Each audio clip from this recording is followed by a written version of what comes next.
நெய்வேலி நிலக்கரி சுரங்கத்தின் நிலக்கரி சேமிப்பு கிடங்கில் தொடர்ந்து தீ எரிவதால் சுற்றுச்சூழல் பாதிக்கப்படும் அபாயம் ஏற்பட்டுள்ளது. இது குறித்து நமது செய்தியாளர் ஸ்ரீதரிடம் தொலைபேசி வாயிலாக கேட்டறியலாம். ஸ்ரீதர், இந்த நிலக்கரி சுரங்கத்து கிடங்குல எரியும் தீயை அணைப்பதற்கு என்னென்ன நடவடிக்கை எடுக்கப்படுது? தீயால் அங்க இப்ப என்னென்ன பாதிப்புகள்லாம் ஏற்பட்டிருக்கு ஸ்ரீதர்? தம்பி தமிழரசன் என்எல்சி சுரங்கத்தில் முதலாவது விரிவாக்கத்தில் பல ஆண்டுகளாக வெட்டப்பட்ட நிலக்கரி என்பது நேற்று காலையிலிருந்து தீப்பிடித்து எரிந்து வருகிறது. இந்த பழுப்பு நிலக்கரி தீப்பிடித்தால் விரைவில் அணைக்க முடியாது. காரணம், அது பஞ்சு போல இருப்பதால் வேகமாக எரிந்து வரும். இதனால் அந்த பகுதியை நெருங்கக்கூட முடியாது. அப்படிதான் தற்போது கடந்த நேற்று காலையிலிருந்து தொடர்ந்து தீ என்பது இருந்தது. இதுவரைக்கும் பல கோடி ரூபாய் இழப்பு ஏற்பட்டிருக்கும் என்று சொல்லப்படுகிறது. குறிப்பாக இந்த தீ விபத்திற்கு சொல்லப்படும் காரணம் என்பது, இந்த பழுப்பு நிலக்கரி என்பது வெட்டி எடுக்கப்பட்டு சில மாதங்களுக்குள் பயன்படுத்த வேண்டும். அது பயன்படுத்தவில்லை என்றால் அதுவாகவே தீப்பிடித்து எரிந்துவிடும். அது மட்டும் இல்லாமல் கடலூர் மாவட்டத்தில் கடந்த ஒரு மாதத்திற்கு மேலாக 100 டிகிரி வெப்பம் அதிகரித்து வருகிறது. வெயிலின் தாக்கம் அதிகரித்து வருகிறது. இதுவும் ஒரு காரணமாக சொல்லப்படுகிறது.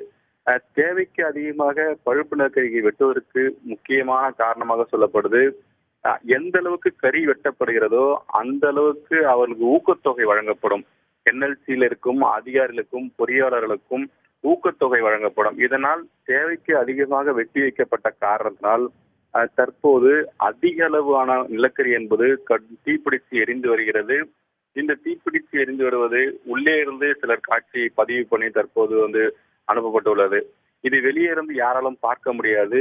ஆனால் இதுவரை கிட்டத்தட்ட 5 லட்சம் டன் எரிஞ்சிருப்பதாக ஒரு தகவல் தெரிவிக்கிறது. இந்த 5 லட்சம் டன் என்பது பல 100 கோடியை தாண்டும் என்று சொல்லப்படுகிறது.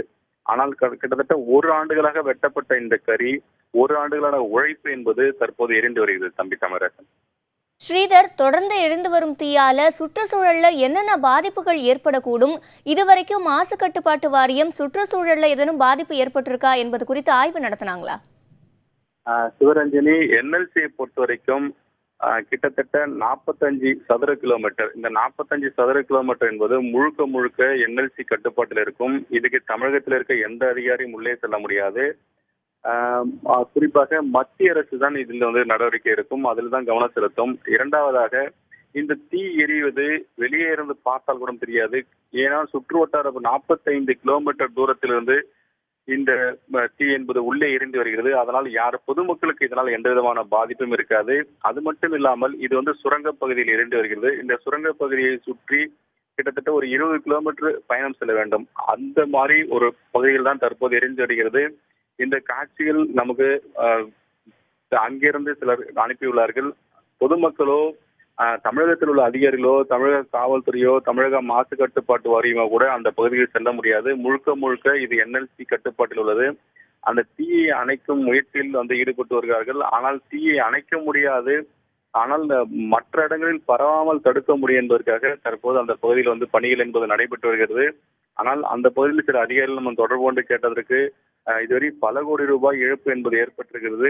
மத்திய அரசு இதில் கவனம் செலுத்த வேண்டும். தேவையான கரியை மட்டும் வெட்டி எடுக்க நடவடிக்கை எடுக்க வேண்டும் என ஒரு கோரிக்கையும் எழுந்துள்ளது. சிவரஞ்சனி.